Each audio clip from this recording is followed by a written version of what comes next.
Well, Washington is highly skeptical that Syrian rebels have deployed the deadly nerve agent sarin. This after UN investigator Carla del Ponte pointed to strong suspicions that opposition forces used the gas. The UN later said there is no conclusive proof of that. The White House says it's more likely the Syrian government was behind any possible chemical weapons use. There are an increasingly disparate array of rebel groups in Syria. Firefights like this one in Aleppo these days are part of everyday life. But now a senior UN official says testimony gathered from victims by her human rights team suggests that some rebel groups may also have got hold of and used sarin nerve gas.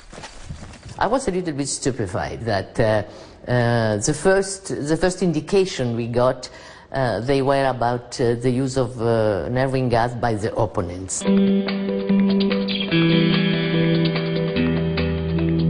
The Syrian government has renewed its demand for an investigation on the ground in Syria and has called for it to take place as soon as possible. We are 100% confident that Syria did not use chemical weapons against its own people. We are 100% sure. But they are fabricating all these lies to create a real problem and to cover up for the crime committed in Aleppo. Through you, we tell the United Nations to come immediately.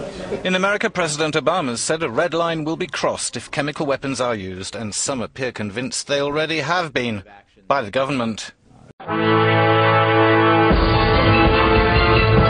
Syrian opposition has also rejected Del Ponte's claims. Using any chemical weapon is illegal regardless who is using it.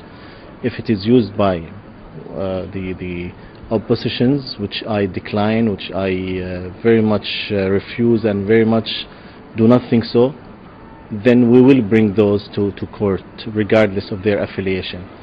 I believe it's Bashar Assad who has the capability of using the chemical weapons, and I believe he is the one who is using them. It is very important that we establish conclusively the evidence about chemical weapons use in Syria, and that includes who used it and under what circumstances and where. Having said that, it is also our position, and that's why that investigation needs to continue. That's why we're working both through the United Nations and through other means to gather evidence. Separate from that, or related to that, is the fact that we are highly skeptical of any suggestions or accusations that the opposition used chemical weapons. We find it highly likely that chemical weapons, if they were in fact used in Syria, and there is certainly evidence that they were, that the Assad regime was responsible.